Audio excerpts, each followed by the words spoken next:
Donc voilà, le Minix, ça se présente comme ça.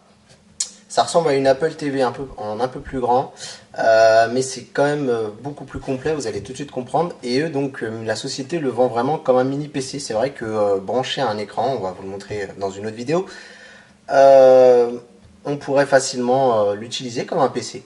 Donc voilà, si on fait le tour rapidement du propriétaire, voilà, ici on n'a rien, ici on n'a rien. Faire attention, ces faces-là se rayent très facilement, puisque c'est, vous verrez, ce n'est pas de, je ne viens pas de le recevoir, je l'ai depuis un petit moment. Un produit que j'apprécie vraiment, donc je voulais vous le présenter. Et donc ici, si on fait le tour du propriétaire, on a le bouton power ici. On a ici la prise casque et la prise micro ici. Si je vous mets un peu plus près. Voilà, donc en jack 3,5 mm. Voilà ici.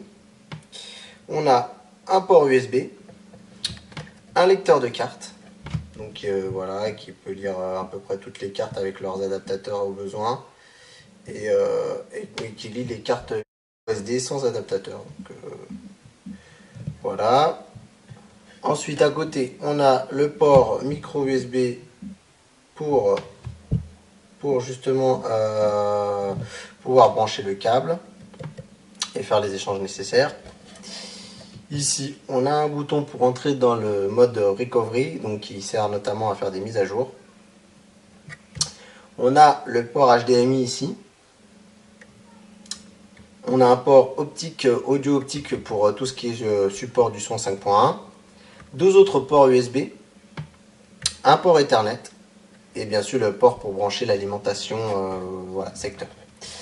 Donc du coup, voilà, vous voyez, c'est un produit assez complet.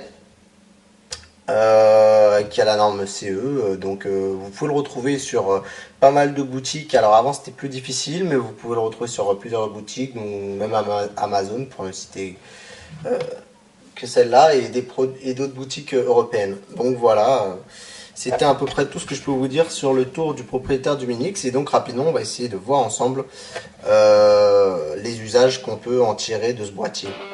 Voilà, à tout de suite.